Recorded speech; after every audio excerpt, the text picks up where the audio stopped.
मेड़ मां ख़बर ॾींदा हलूं त म्यूनिसिपल कमेटी जी सफ़ाई वारे अमले जे अॻुवान लाल बख्श शेख, मिसमात राबा शेख, ज़ाल जान मोहम्मद शेख, एजाज शेख, जावेद शेख, जान मोहम्मद शेख, शान शेख, रज़ाक शेख ऐं ॿियनि साफ़िन अॻियां एहतजाज कंदे चयो आहे त मां जान मोहम्मद जी घरवारी आहियां। असांखे सदाम जावरी मां ख़तरो आहे। रोज़ फ़ोननि में असांखे धमकियूं थो ॾिए, दर में अचे थो, दाबा थो ॾिए, माण्हू अलाए कहिड़ा क़िस्म क़िस्म जा मोकिले थो, पिस्टल खणी थो अचे। सुभाणे 19 20 असांखे हिन मां ख़तरो आहे। व्याजी माण्हू आहे, उन बावजूद बि जाम पैसा हिनखे ॾेई चुकियो आहे, क्लियर करे छॾियो आहे। वरी बि उन बावजूद बि हिन असां ते एक्शन खयो आहे। साईं अर्ज़ु आहे इहो त ॿियो टियों ॾींहुं घर ॾे फोनियूं पियो अचनि, मूंखे घर वारी जी ॻाल्हि करे कि सदाम जावरी पियो थो ॻाल्हाए, चईंसि त मुड़ुस खे चव इज़त सां पैसा ॾेई सुर करे अचे कोन थो, घटि न थींदसि, घणो ड्रामेबाज़ी कई न। ऐं पैसा पहिरीं ॻाल्हि साईं मां क्लियर ॾेई चुको आहियां, को बि जो रुपयो मोॾे न आहे। अगरि आहे त मूंसां सुर सां छो नथो ॻाल्हाए। मां चवां थो ड्यूटियूं कयां पियो थो, बाक़ी घर ॾे फोनियूं हणणु, धमकियूं ॾियणु, बचे करे हिते घर ॾे बि आयो आहे, चए थो मां मारींदोसां, हीअं कंदोसां। इन करे मां यको चुप हुअमि। अॻु में बि प्रेस कई, दरियाणी साहिबु कई, उन में मुंहिंजे ख़्याल मुंहिंजो इंसाफ़ न थियो। हाणे ॿी प्रेस कया, अलाह खे मञो। हाणे ॾिसो था त असां बचड़ियाल माण्हू SP साहिब खे अपील था कयूं, असां म्यूनिसिपल जा मुलाज़िमूं, असांजी पघार इहा आहे। पहिरीं त ॻाल्हियुनि जो रुपयो बि कोन्हे, असांखे सभु पैसा क्लियर आहिनि। सम्झनि, अगरि पैसा कंहिंजो वहिंवार हूंदो आहे, हर कंहिंखे आमा सामा घुरंदो आहे, रोज़ दाबा धमकियूं।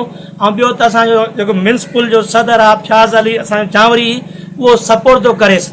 मां सरस बुक घुरण वियो आहियां, सरस बुक घुरण खां पोइ वरी हिन मूं ते इहो एक्शन खयो आहे। ऐं हिन जा पैसा हुजनि त मूंसां आमा सामा ॻाल्हाए न, छो नथो ॻाल्हाए।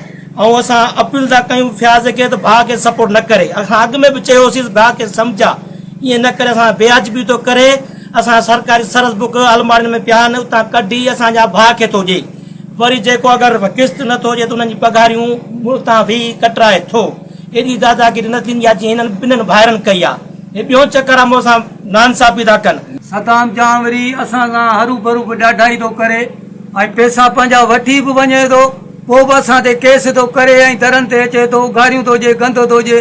असां ग़रीब माण्हू त मजबूरी ख़ातिर वञी असां वठंदा आहियूं, असां ख़ुशी मां न वठंदा आहियूं। असांजी डिलीवरियूं थींदियूं आहिनि या एमरजेंसी थींदियूं आहिनि, माण्हू बीमार थींदा आहिनि, तॾहिं वञी असां उन्हनि खां वठंदा आहियूं।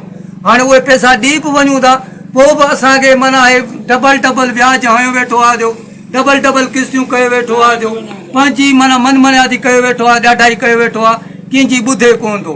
ऐं जेको वरी हिन सां ॻाल्हाए थो त वरी उन्हनि ते केस थो करे, ऐं उन्हनि खे गारियूं ॾिए थो, दरनि ते हथियार खणी थो अचे, नवां माण्हू मोकिले थो असां ॾे। असां अर्ज़ु था कयूं फ्याज़ बुट खे, जज साहिब खे, SP साहिब खे असां अर्ज़ु था कयूं त हे धमकियूं थो ॾिए असांखे नाजाइज़ी, ऐं असां खां वॾो ज़ुल्म थो करे। ॿियो त असांजो सदर जो जेको यूनियन जो सदर आहे फ्याज़ साहिब, जेको हिन जो भाउ आहे, उहो वरी नथा ॾियूं किस्त, त उहो अची असांखे पघारूं असांजूं कटराए, ऐं असांजे ॾाढा ई थो ॾेखारे। हाणे सरस बुक असांजा सभु हुन वटि पिया आहिनि, जा गुरू उस्ताद असांखे ग़लति थो ॻाल्हाए, गारियूं थो, धमकियूं थो ॾिए। हाणे असां कंहिंखे चऊं, ग़रीब माण्हू। सब्सक्राइब कयो अवामी न्यूज़ HD खे, ऐं ताज़ा तरीन ख़बरुनि लाइ ॾिसंदा रहो अवामी न्यूज़ HD।